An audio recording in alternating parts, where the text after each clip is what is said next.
estudyante. Sa biyaya ni Lord, si Brother Jeff Calvo. Pray po ang Panginoon. Ako rin na tayo.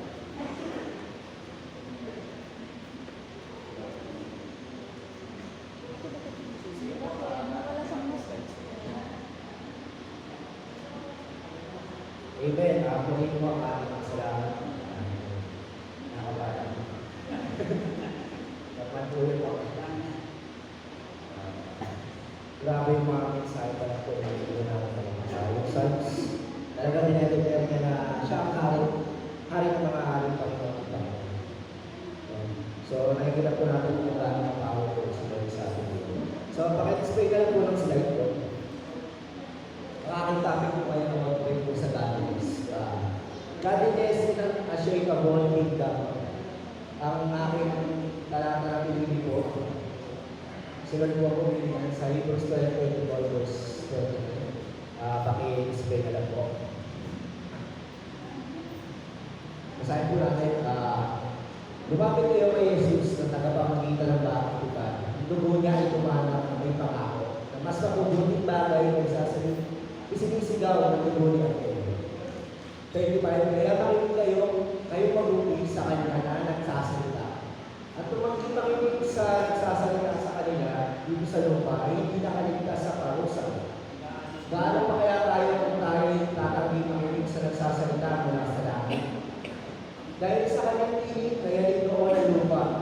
Ngunit pinangako niya kayo na kung sa pagyayari, hindi lamang ang lupa at inarin ang langit.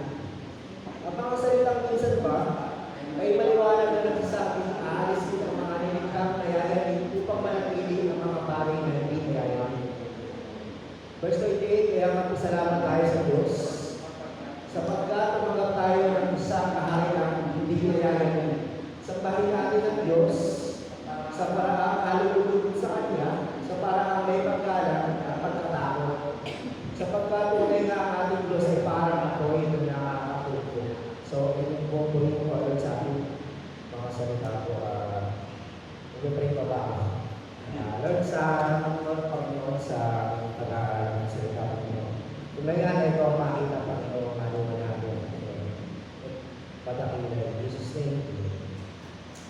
Yung verse po natin, text po. Ayan, sabayin natin ang Diyos sa parang nalulunod sa Kanya. So parang may paggalang, pagkatakot. Sa pagkatunay nga ang ating Diyos ay parang ako yung nakakatulog sa langit. So makikita po natin dyan na nare-require tayo ng Lord na kung sasama tayo sa Diyos ay kailangan meron tayo ng paggalang. Kailangan makita sa ating Lord na tayo palulunod sa Kanya. At may pagkatakot sa kanyang mga salita na hindi na tayo mag-uopit ng makadami po natin kasalanan. Pero minsan di po talaga natin maiwasan dahil tayo po ay nasa katawang takot. Pero dahil sa biyaya ng Diyos tayo pinagkalooban na kapaglabanan ang lahat ng persona tumating sa ating buhay. So pakakakita na kayo ng mga salita. At pinapakita dito sa talatang ito na ang Diyos po ay utanan at nakakatutok ng mga kasalanan. Siya ay parang apoy. Kung pumatol sa ating mga kasalanan, siya po yung ating consuming fire. So next po, introduction. Sa panahon ngayon, lahat ay nayayanin. Ekonomiya, mga lugar, gusali, bahay, pamilya, simbahan, at pananampalataya. Yung tipong substandard, pag nayayanin ay bubuho. Pag nakalamitan tulad ng baha, parang naglawan pa ang tulad. Tulad po yung mga nangyari po na mga Rose Project. Yan. So, nare-relate po natin yan. Ganyan ang sistema ng mundo, substandard. Ngunit tayo ay tumanggap ng kahayang hindi nayayanin. Amen po ba yun? Ang tao na Jesus ay matatag sa gitna ng pag-yanig at mga kalamidad sa buhay. Kaya dapat ang ating faith ay hindi substandard, kundi godly standard. Amen po ba yun? Amen. So, next slide po. Ito pong Greek word ay Siberia. Sa transliteration ay Siberia. Meaning godliness, reverence, and devotion to God. Pagiging mga Diyos, may pagkalang at devotion sa Diyos. Ang salitang Siberia ay nawawulugan ng tunay na pagkalang at pamumuhay na may kamanalan sa harapan ng Diyos. Hindi ito manlabas na relihiyon Isang puso puno ng tao, respeto at pagsunod sa Diyos. True godliness is not just a believing, it's not just believing God, but living a life that honors Him. No? So, totoo po yun, pamumuhay ko sa kabanalan ay meron paggalang at pagkatakot sa Panginoon. So, next slide po. Mabilis na po ito. Meron tayo apat na puntos tungkol sa ating topic ngayon sa godliness. So, point 1 po, ito po ang nakalisay po ni Pablo po. Godliness begins with the blood of Jesus. Siyempre po, nung lahat po tayo dito ay sumampalataya sa Panginoong Jesucristo. Amen po ba yun? No? So, bali wala po ang ating good works. Hindi siya ma-acknowledge kung wala ang Panginoong Jesucristo. Kung maaari tayo sa Panginoon ay pagmamalaki natin ng mga mabubuti nating gawa, magyayabang lang po tayo sa langit. Ano po ang mangyayari? Pero kung good works po ang tayo ng kaligtasan, hindi na po sana mababa ang Panginoong Jesucristo. Hindi na magmumura po sa mga propeta para siya yung pumatay sa cross. No? So, alam po natin ang pagbayaran ng kasalanan na ikapatayan. No? So, ito po, okay po. Lumapit kayo kay Jesus ang tagapamagitan ng bagong plano. Siya po ang tagapamagitan po natin sa Diyos na po, Diyos na banal. No? Dahil po ang tao ay makasalanan, hindi po niya ayaw makaabot sa kaluwalhatian ng Diyos. No? So parang siya pa rin naman ang gospel. Kaya ang Panginoong Jesucristo naging nagkatawang tao, pinalay ang kanyang buhay para sa atin upang mamagitan sa Diyos na banal at sa mga tao makasalanan. No? So yung tubo niya ang naging bawal sa atin. Next po, ay mamaya po. Sorry. At tubo ni Cristo ay sumisigaw ng awa, hindi paghihiganti. Kung babalikan po natin yung sa Hebrews 10 po, dumalang na may pangako tabi pero sa sinisigaw ng dugo ni Abel. So ano po yung sinisigaw ng dugo ni Abel? No? Ito po, nasa Genesis po yun, no? Na yung sinisigaw po ng dugo ni Abel ay yung paghihiganti sa kanyang kapatid. O pagbibigay ng katarungan ng Diyos dahil pinatay siya ni Cain. No? At si Cain doon ay sinumpa ng 5 pesos. Pwede nyo imagine saklap ng sinabi ni Abel. Dahil sa kinaingitan siya, ang kanyang kapatid, ay pinatay siya. No? Kung makikita na doon, ay ang Diyos ay pinarusahan si Cain. Tama, pinarusahan ko si Cain. Sinasabi dito sa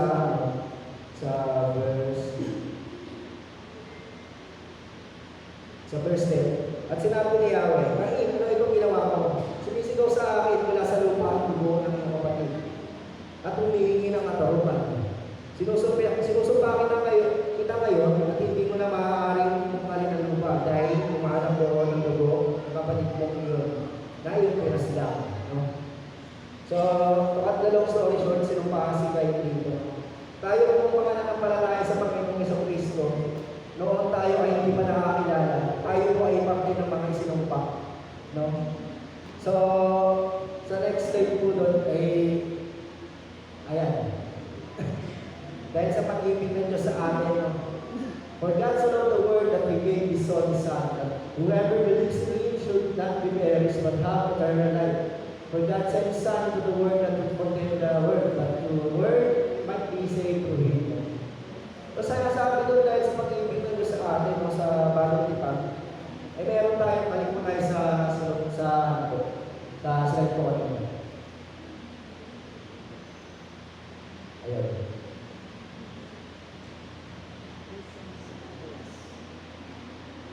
Ito po, yung slide po, point 1. Sorry po, hindi po na. Ang dugo ni Cristo ay sumisigaw ng awa, hindi paghihiganti. No? So, ang biyaya ng Panginoon sa atin ay narito. Hindi tayo maghihigantihan. No? Ang kabanalan ay nagsisimula muna sa ugnayan kay Jesus. Application naman tayo sa Panginoong Jesucristo araw-araw may pananampalataya. Amen po ba yun? Yung una po natin kung wala tayong ugnayan sa ating Panginoon sa Kristo. Yan po ang pinaka-yung mensahe ko. And then next slide po, after po ng verse na 3:16 po. Ayan. Godliness, listen, and obeys. No? So, sinasabi natin sa Roma na kung tayo sumampalataya na sa Panginoon, so, may karapatan na tayo matawag na kanyang anak. No?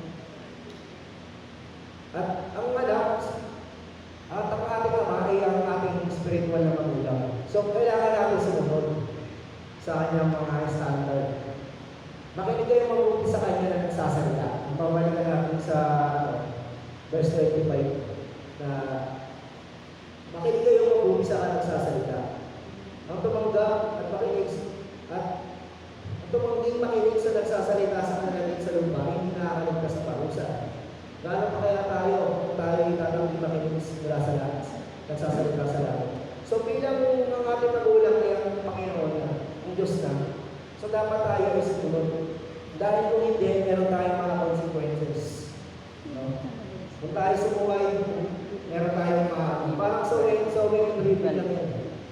Kung ano ang tinanin mo, yun ang maaaring mo.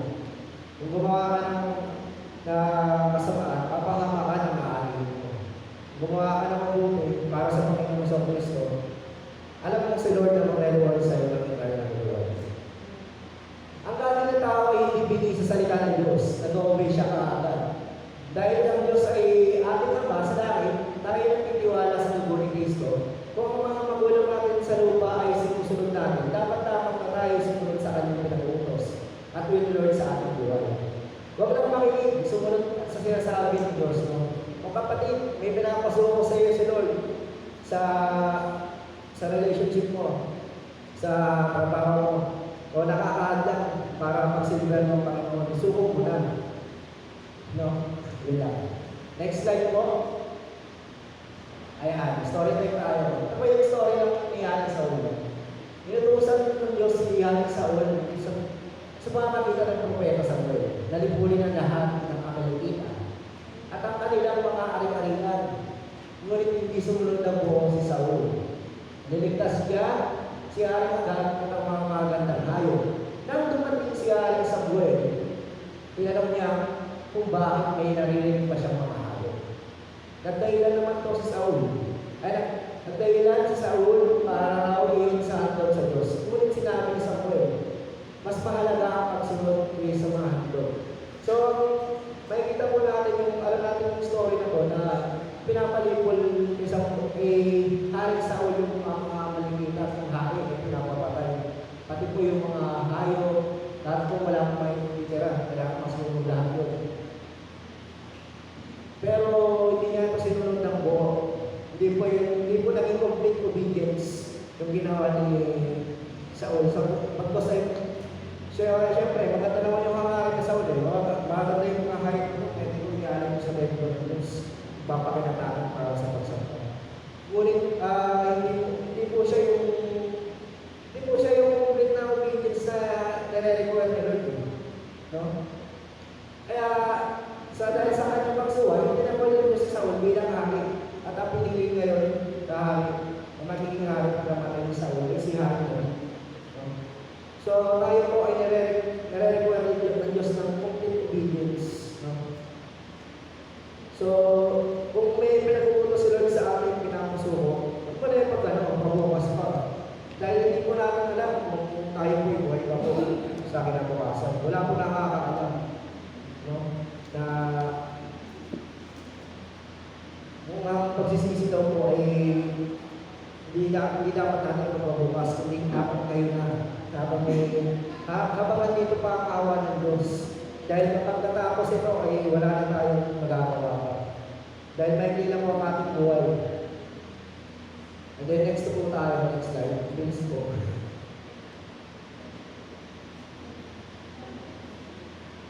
Ayan. But Samuel replied, what is the more pleasing to the Lord? Your burnt offerings and sacrifice, and your obedience to His voice. He said, obedience is better than sacrifice, and submission is better than offerings of the fat of the lambs.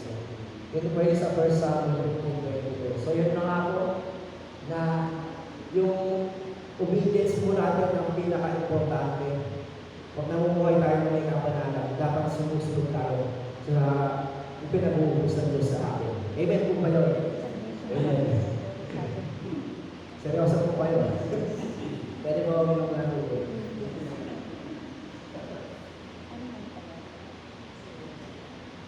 Next slides po. Sorry po, marami po kasi. Ayan ako po. Meron po yung shakings. Godliness thrives amidst of shakings. No? Kung sumusunod ka sa Diyos, wala naman kayo nasa yung problema. Siyempre, may testing pa rin yan. Katulad ng kay Job. Diba? Inalok ang kanyang mananampalataya. So, dito sa verse sa aalisin ang mga nayayanig upang manatili ang mga hindi nayayanig. Kung i-ano po natin sa biblical po yun, alam po natin na ang mundo ito ay mapupunta po sa makawasan. No? At papalitan na ng bagong kahalaman. Ang mga bagay na pagsamantala ay mawawala. Tulad ng mga material, yaman sa mundo ito. Pero ang mananampalataya at kabanalan ay mananatili. Trials, test your godliness, not destroy it. No? So, amen po na ang mga shakings sa ating buhay ay nagpapakita po kung gaano po matatag ang ating pananampalataya sa Diyos. At hindi ito nagpapakita ng parusa. Kundi tinandas yung ating puso, yung patapatan po natin sa Panginoon. So, hindi po natin kaya yung ginawa ni Job na nanatili siya tapat. Even na lumasig sa time na sa point na na-question niya, Lord. Pero si Lord pa rin ang nag-solve sa kanya. At nagpakita ng katapatan, pagmamahal, at yung mga nawala ko sa kanya ay pinalitan din po ng higit pa sa inaasahan ko. So, ganun po si Lord. Kung palakitaan niya po tayong matatag sa alagitnaan ng ating mga pagsubok, ay siya ang magpapala po sa atin. At siya po ay hindi po tayo mababayaan. Questions po, next.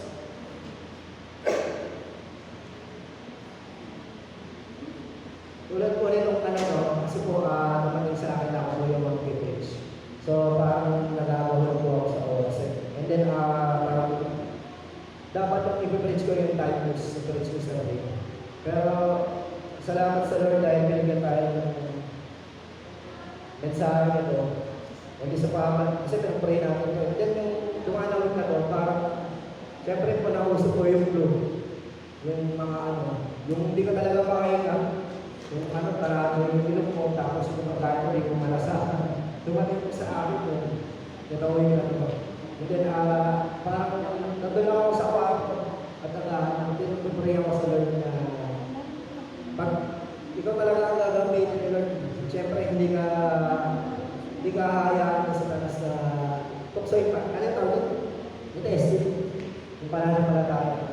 Bigyan ka na kung ano ng mga instructions. No? So, sa awa sa biyaya ng Diyos, hindi siya nagtagumpay. Dahil narinig po ako sa mga at nag-privilege ito. No, so, purihin po ang ating Panginoon. Sa questions po, sa mga panahon ng kakapitan at pangangailangan, mananatiling ba ang iyong pananampalataya at paglakad sa katuwiran? Yun po. Kung may mga bagay ba na mawala sa buhay mo, nagpapatuloy ka pa rin tamang buhay sa Panginoon. Ano ang magiging response mo kung sakaling mayari ko sa iyo? So, ito po ay personal po na tanong sa akin. Na, gaano na ba ang aming pananampalataya sa ating Panginoon sa Kristo? Kung ako ba ay tatalikod o papatuloy? Ganun po. Next slide po. Dahil alam po natin lahat yung mga nawawala po sa atin. Pero alam natin na si Lord ang nagpapalik. Ang higit pa sa past. We know that all things work together for our good for those who love Him, to have been called according to His purpose. Romans 8:22. Next slide is point 4. Godliness. worship with reverence and fear. Verse 28. Sambahin natin ang Diyos na may pag-aalam at pagkakataon. Amen po. Lahat naman po tayo ay sinasamba ang Panginoon na may pag-aalam at pagkakataon sa kanyang salita. Pero sometimes, minsan, nakakagawa tayo ng mga kasalanan. Hindi po natin sinasadya o may mga sinasadya tayong kasalanan. Ay parang nawawala po ang pag-aalam natin at pagkakataon sa kanya. Amen po ba yun? Yun yung nagiging condemnation of feelings po natin. Kapag tayo ay nakakulong ng sin, minsan takot tayo, hindi na tayo pray, hindi na tayo nagpapasa ng Bible. Pero kailangan manatili pa rin. Dahil tayo ay lumalakad sa kapanalan, manatili pa rin yung ating pag-aalam at pagkakataon. Kahit sometimes sa agawa tayo ng pagkakamali. Kailangan natin ito i-confess sa Panginoon. At siya ay tapat ng pagkakawal ko sa atin. Ang tunay na kapanalan ay hindi lang sa salita, hindi sa puso ng pagsamba. The heart of worship. Alam niyo po ba yung kantang The Heart of Worship? Amen. Sino po nakakaalam? Lahat po, Heart of Worship. Grabe po yung song na yun. Na kahit sa kalangitan ng iyong mga pagkukulang ay walang ibang dapat papurihan o magilaman ng iyong pagsamba, hindi ang ating Panginoon sa Kristo. So, all about Jesus po. Hindi po it's all about, hindi po tungkol po sa atin, hindi tungkol sa Panginoon sa Kristo. Ang ating buhay. At tunay na kabalala na hindi lang sa salita, hindi sa puso ng pagsamba. Ang Diyos ay apoy na tumututok sa kasalanan. Banal ang Diyos kaya siya yung gaban sa kasalanan. So alam mo natin yun. Application, sabay ng Diyos na may may kapanalan at mga pakumbaba. So, next slide po.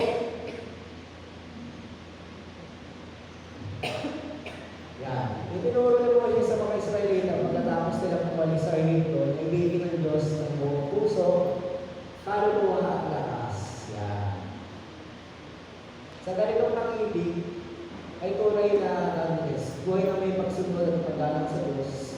Ang pagsamba ay dapat gawin may takot at paggalang sa Kanya. Dahil siya lamang ang karapat dapat masampayan sa Diyos. Maglipot tayo sa Diyos na may dapat at paggalang pagkatao.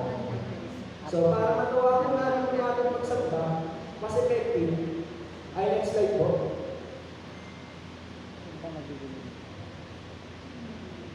Kailangan natin ng pagmamahal sa Diyos. Lahat po tayo ay ginagawa po natin lahat ng bagay dahil mahal natin ng Diyos. Hindi po tayo napipilitan lamang. O ano pa man dahilan dahil may blessing, susunod ako kay Lord. Dahil pinagpapala ako, susunod ako, mag-church ako. Dahil gusto kong bumalik si ganito ganyan, mag-church ako. Hindi po ganun dapat ang ating laman ng pagsamba. Ang ating puso ng pagsamba. Hindi po ganun. Dapat, dahil natanggap natin ang pag-ibig nila sa akin. Sa pamamagitan ng Panginoon sa Kristo. Siya'y namatay. Substitute. Para sa bayaran ng ating mga kasalanan. Could you imagine that? Yung ginawa niya. Siya'y tumanggap ng mga lakay para kamalingin tayo at iligtas sa nahaharap pagkatapos sa ating buhay. Ang kaparusahan. Kung may imagine ko natin kung paano tayo inahalin ko. You shall love your God with all your heart. Minamahal mo ang Diyos ng buong puso. With all your soul, ng buong kaluluwa. At with all your mind, ng buong kalakasan. No? Minsan po,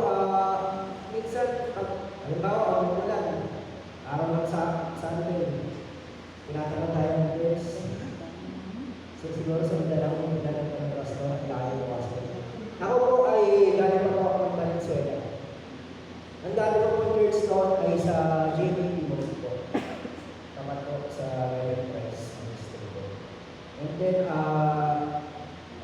ayun po ay dito na po muna ako ng church sa Mandala. Kasi po, ang calling ko talaga sa akin ngayon ay magkaroon ng church po sa akin sa Valenzuela. Kaya po ako ng Bible School. Para dumating ay maging handa po ako sa makapagawa ng Lord sa akin sa lugar na yun. And then, ang nahawakan ko rin po ngayon sa camp ministry sa mga kabataan. Yung mga batang pasaway ay pinapalistahin ko namin yung mga nasa Puesta. And then, naging naman po ako, hindi po sa parang, pero sila rin po talaga yung nagtuloy ng ministry na po. Yung naging important po ako sa mga conference na nagpipin sa mga kananayan po, mission ng gospel, livelihood yun. Talagang tinawag po niya talaga ako sa labas. Sinasabi ko, di ako sanay magsalita sa loob ng simbahan. Kasi sa labas na talaga ako magsasalita. At magpapasalamat ako sa Lord dahil ito po yung nag-element sa akin. Once na wala ka ng gana sa paglilingkod, minsan may mga tao sasagarin ka talaga. Ito nag-element sa akin. Mahalin mo ang Diyos ng buong puso. Buong kaluluwa at buong kalakasan. Ganun din po sa iba. Kung hindi nyo ako like, sabi ko nga sa kanila, kung hindi nyo ako gusto, o magpapatuloy pa rin ako sa Lord. Nagsaserve ako sa Lord dahil siya yung makakasakos para sa akin ang kasalanan. Bibol ka ako. So, ang dapat natin i-please natin sa bahay ng ating Panginoon sa Kristo. Mabilis ba ako? So, summary ko, next slide ko. Lumapit kay Jesus, relasyon. No? Yung number one po natin, kailangan yung ugnayan, relasyon. Ugnayan natin sa Ama, sa pamamagitan ng Panginoon sa Kristo. At dahil po siya ating naging magulang na, ay tayo makinig at sumunod sa kanyang mga nagpapagod o pagsunod. Manatiling matatag sa ating pananampalataya dahil tayo susubukin. Kung tayo ay tatagalan. At sa bahay ng Diyos na may pagkalang at pag-ibig, ito yung pagsambang nakakaulit sa Kanya. Kailangan po natin na ginagawa natin lahat ng bagay na yung pag-ibig.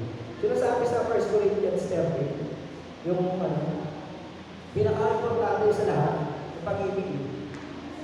Kung di mo mahal si Lord, nagiging routine na lang sa'yo yung mga gawain mo. Pagdating ng Bible school, discipleship, praise and worship.